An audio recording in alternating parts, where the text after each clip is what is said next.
کیونکہ اللہ کے نبی صلی اللہ علیہ وسلم کی حدیث ہے میری بہنوں کہ اللہ سبحانہ و تعالی افطاری کے وقت بہت سارے لوگوں کو جہنم سے آزاد کرتے ہیں. یہ جنتی عورت کو فکر ہوتی ہے کہ اللہ اس کو بھی جہنم سے آزاد کر دے اور اس کی اولاد کو، اس کے شوہر کو بھی جہنم سے آزاد کر دے.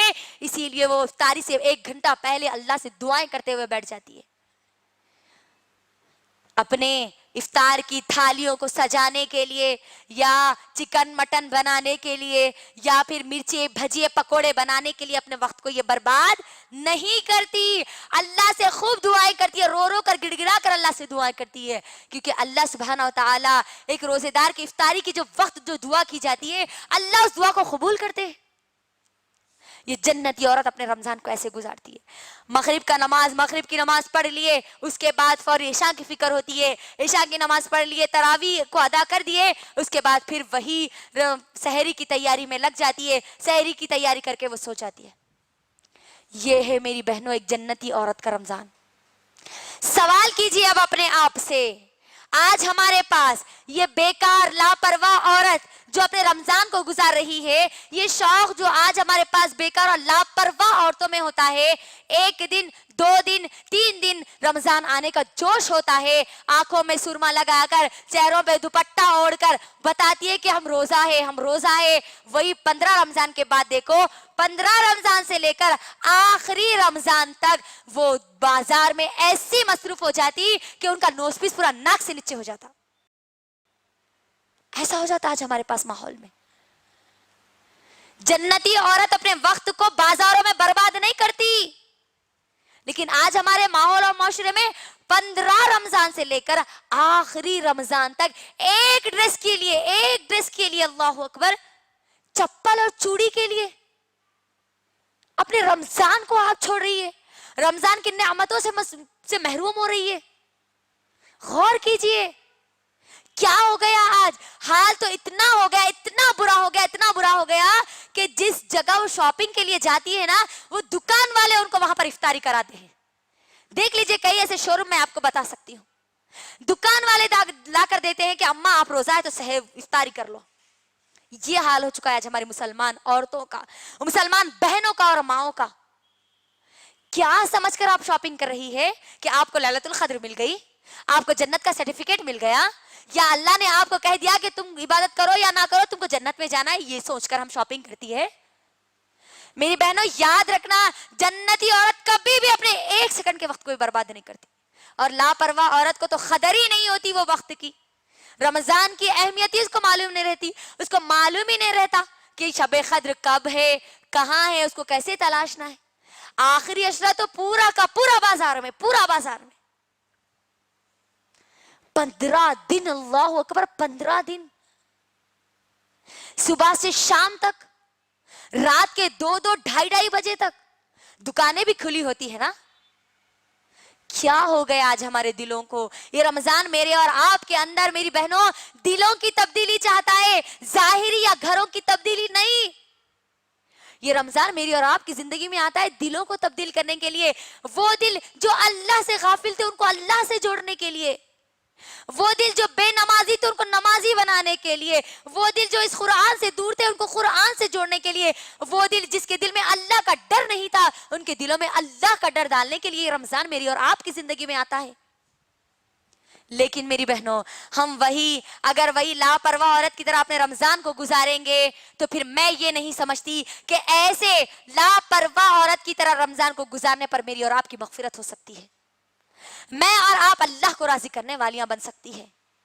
تو میری بہنوں میں نے جتنی بھی باتیں آپ کو بتائی ہے ان باتوں کو یاد رکھیے، اور ایک اور بات کو بھی یاد رکھیے کہ آپ رمضان کو تو پا رہی ہے، روزے تو رکھ رہی ہے، لیکن آپ کے اندر سے جھوٹ ختم نہیں ہو رہا، آپ غیبت کرنا نہیں چھوڑ رہے، روزہ رہ کے بھی اماں کی شکایت پورے سسرے کو لگا رہے، یا نہیں تو ساس کی پوری شکایت شوہر کو لگا رہے. یہ سب چیزیں اگر آپ کر رہی ہے تو میری بہنوں سنو، اللہ کے نبی صلی اللہ علیہ وسلم کیا کہتے ہیں.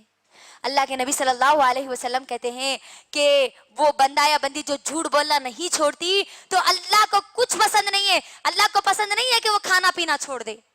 وہ روزہ رکھ کر بھی اگر جھوٹ بولنا نہیں چھوڑتی، غیبت کرنا نہیں چھوڑتی، تو اللہ کو ایسے روزے دار کا روزہ پسند نہیں ہے. اللہ کو کوئی ضرورت نہیں ہے تمہاری کہ تم بھوکے رہے، تم پیاسے رہے. روزہ رہ کر بھی اگر یہ ہمارے اندر برائیاں ختم نہیں ہو رہی تو سمجھ جانا کہ یہ روزہ میری اور آپ کی مغفرت کا ذریعہ بننے والا نہیں ہے.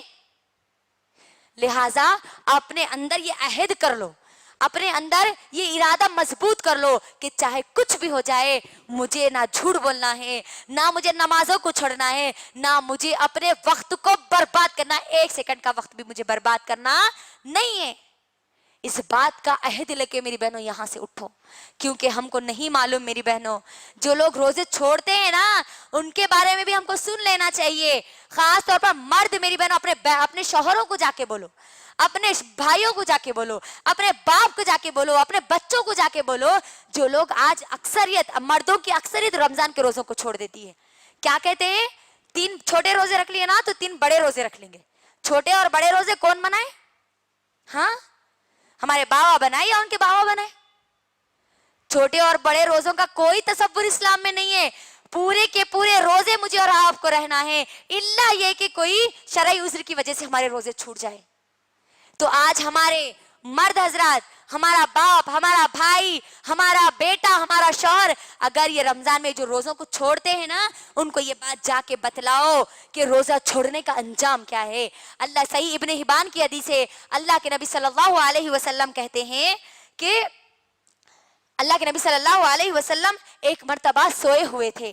2 فرشتے آئے, اللہ کے نبی صلی اللہ علیہ وسلم کو ایک بڑی دشوار پہاڑی پہ لے کے جاتے. بڑا مشکل ہوتا ہے اس پہاڑی پر چڑھنا, اس پہاڑی پر لے کر جاتے ہیں. اس پہاڑی پر شور, بہت زیادہ شور کی آوازیں آتی ہے, بہت زیادہ. اللہ کے نبی پوچھتے ہیں, ان فرشتوں سے پوچھتے ہیں یہ شور کس کا ہے, یہ کس کا شور ہے, کس کی آوازیں آ رہی ہے؟ تو فرشتے جواب دیتے کہ جہنمیوں کا شور ہے, جہنمیوں کی آواز ہے. اللہ کے نبی اور وہ فرشتے آگے بڑھتے ہیں, آگے بڑھتے ہیں تو دیکھتے ہیں کہ کچھ لوگ ایسے لوگ ہیں جن کو الٹا لٹکا دیا گیا اور ان کے جبڑوں کو پورے چیر دیا گیا, اس سے ایسی تیزی سے چیر دیا گیا کہ ان کے منہ میں سے خون بہ رہا ہو. اللہ کے نبی صلی اللہ علیہ وسلم اتنے خطرناک اور بھیانک منظر کو دیکھ کر پوچھتے ہیں کہ یہ کون لوگ ہیں, یہ کون سے لوگ ہیں جن کو یہ عذاب دیا جا رہا ہے؟ تو فرشتے جواب دیتے ہیں کہ یہ وہ لوگ ہیں جو روزوں کے ایام میں کھایا اور پیا کرتے تھے, جو روزوں کے دنوں میں کھایا اور پیا کرتے تھے روزوں کو چھوڑ کر. تو میری بہنوں, کیا آپ چاہتی ہے کہ آپ کے شوہر کا یہ انجام ہو؟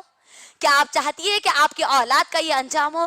کیونکہ آج نوجوان لڑکے اکثر روزوں کو چھوڑ دیتے ہیں. لہٰذا آپ کی ذمہ داری ہے, اگر آپ ماں ہیں, آپ بہن ہیں, آپ بیوی ہے, آپ جو بھی ہے میری بہنوں, آپ کی ذمہ داری ہے کہ آپ اپنے گھر والوں کی تربیت کریں. اور یہ رمضان کا مہینہ ہے میری بہنوں, ایک جنتی عورت تو آسانی سے, ہم اپنے بچوں کو تو اب تو چھٹیاں ہیں, تو جنتی عورت کے پاس تو ایک بہت بہترین موقع ہے یہ. اپنے بچوں کو صبح کے وقت وہ سلاتی نہیں ہے, قرآن لے کر ان کو بٹھا دیتی ہے, اور جب رمضان میں ان کو اس چیز کی عادت وہ ڈال دیتی ہے تو بچے پھر غیر رمضان میں, رمضان ہونے کے بعد جب ان کو اسکول جانا ہے تو وہ نیند میں سے اٹھنے کے لیے نہیں ستا دے, وہ خود اٹھ جاتے ہیں, کیونکہ ان کو 1 مہینے کی ٹریننگ مل رہی ہے یہاں پر. تو جنتی عورت اس طریقے سے اپنی اولاد کی تربیت میں بھی لگ جاتی ہے. تو اب میری بہنوں, ہم کو کیا بات سمجھ میں آئی کہ روزوں کو ہم کو کسی حال میں بھی نہیں چھوڑنا ہے بغیر شرعی عذر کے, ہم نہیں چھوڑ سکتے. یہ تمام چیزیں میری بہنوں جو میں آپ کو بتا رہی تھی, ان تمام چیزوں میں ایک بات ہمیشہ یاد رکھنا, یہ رمضان کے ذریعے مجھے اور آپ کو یہ موقع دیا جا رہا ہے. اللہ کے لیے اس موقع کا فائدہ اٹھاؤ, کیونکہ نہ جانے کتنے ایسے لوگ ہیں جو پچھلے سال میرے اور آپ کے ساتھ موجود تھے, ہمارے دوست, ہمارے ماں, ہمارا باپ یا ہمارا بھائی, ہمارے رشتہ دار, ہمارے پڑوسی, کئی ایسے لوگ تھے جو اس سال ہمارے ساتھ موجود نہیں ہے. اس سال ان کو رمضان کی رحمتوں اور برکتوں سے محروم کر دیا جا چکا. میری بہنوں, یہ اللہ کا فضل و کرم ہے کہ اللہ نے مجھے اور آپ کو صحت مند جسم کے ساتھ, تندرستی کے ساتھ اللہ نے موقع دیا ہے اپنی مغفرت کرانے کا, اس قرآن سے جڑنے کا, اس کے پیغام کو سمجھنے کا, اس کے پیغام کو لوگوں تک پہنچانے کا, اللہ کو راضی کرنے کا. اللہ نے یہ موقع دیا ہے. اللہ کے لیے اس موقع کا فائدہ اٹھا لو.